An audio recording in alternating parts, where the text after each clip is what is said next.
Topic number... Is it 2 or 3? I'm losing track now.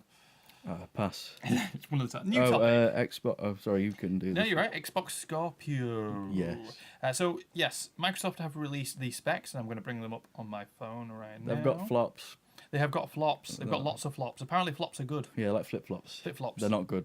Depends if you're on the side of... If you're on the side of a pool, you're all right. Depends what your feet look like as well, I suppose. Yeah, you don't really want like mould on you. If your feet look like Davy Jones's face from Pirates of the Caribbean, then... Maybe the one with tentacles. Yeah. Or maybe not his face, but the barnacle man. You don't want that, do you? No, not really. I was getting the image of like someone's foot just like... Tentacle toes. Hello, love. Okay. What are we talking about? The table with the Xbox. Has it got an 8-core? It has. We're basically... AMD. We're going to take you through the... You're just reading my thing there, you know. No, I'm not. Is it AMD? I don't know. It doesn't actually say. Well, it probably is AMD. We're going to talk about CPU, GPU, memory bandwidth, hard drive, and optical drive. This is what I've got here, at least. It's done in comparison to the PlayStation 4 Pro and Xbox One. Right. I'm guessing that's split between video RAM as well. Let's start with the top one. Yeah, but I'm just having a look. So that's in comparison to those. Anyway, so the CPU is an 8 custom x86 core clocked at 2.3 gigahertz, which is just slightly more than the PlayStation 4 Pro, if I'm looking at that. Because the PlayStation 4 Pro uses an 8 Jaguar cores clocked at 2.1 gigahertz. Times 86? Isn't that 32-bit? I don't know. You're the techie guy when it comes to this sort of thing. That was like 32-bit. Why would they be using 32-bit? Anyway, GPU is 40 customized compute units at 1,172 megahertz, whereas the PlayStation 4 Pro uses a 36 improved GCN compute units at 911 megahertz. Did that make any sense to you? Yeah, that means that the Xbox will be slightly quicker. Slightly quicker, cool. Memory. The Xbox One will be carrying 12 gigabytes of GDDR5 RAM. Is that correct? Yeah, which is split between video memory and actual RAM, like the PS4. Whereas the PlayStation 4 Pro runs only 8 gig of GDDR5. Just like the PS4 Pro, it means that it'll be able to run a lot of heavy textures, which is good. Memory bandwidth. The Xbox Scorpio will have 326 gigabytes a second, whereas the PlayStation 4 Pro will be 218 gigabytes a second. What does memory bandwidth mean? I can't remember. Okay. It's quite a big difference, though. Yeah, so it's basically going to do that faster. That might be something to do with the amount of loading, like textures as well. Actually, in comparison to the Xbox One, for memory bandwidth, the Xbox One uses 68 gigabytes a second, at max 204 gigabytes a second. Xbox One is getting confusing now. Wow. So the hard drive will have 1 terabyte hard drive, and then one thing that Tom just pointed out, then the optical drive, it will have a 4K Blu-ray player built in, whereas the PlayStation 4 Pro only has a Blu-ray player. That is going to bump up the price because they're really expensive. There is a few rumours going around that it is going to be quite expensive. It'll be interesting to see. It should be at that price, yeah. I mean, with 4K drive, they're like, have you seen how much they are? I have no clue. They're well up in the hundreds. Really? Yeah. Oh, Jesus, and that's on its own. Yeah. I'm predicting price is probably going to be, what, 500 quid at launch? Yeah. They're struggling to get it down to 400.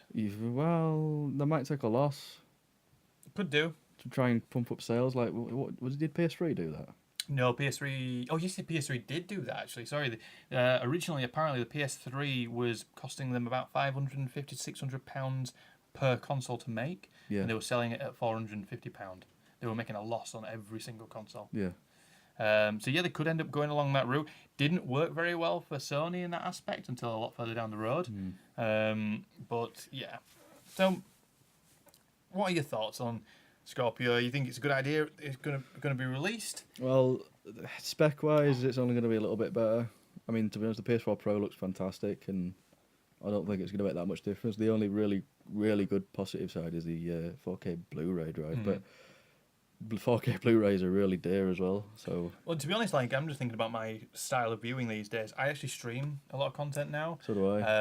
I actually bought Star Wars Rogue One because I just wanted to have it. That's another thing. There's not that many films out in 4K on streaming services. I mean, Amazon has got their own dedicated category, I think, apparently, but I haven't found it yet. Netflix apparently are including it as well, but you have to pay a little bit more for that. Yeah, I think it's like £8 instead of. Oh, is it £8? It's It's a little bit £6-7 more, but now, it's isn't instead it? of it being a 2-person package, I think it's only a 1-person package. Yeah.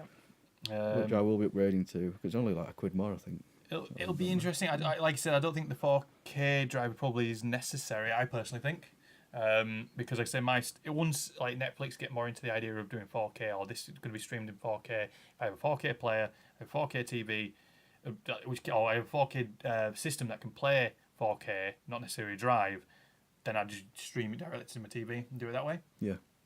Like I said, my Blu-ray actual purchasing has massively reduced in the last 2 years. Like I said, I think I might have bought a handful of actual Blu-ray discs now. Yeah, I don't get them really. No, I kind of wait for them to come out on Now TV or Netflix. Like I said, I bought Rogue One, but that's because I actually want the physical copy. Yeah, the only thing that I will buy on Blu-ray is films that I really, really like. So I've got like, what did I buy? It's almost for your collection, isn't it? Yeah, like I got the Stargate Atlantis Blu-ray box set for like £40 or something. It was really cheap.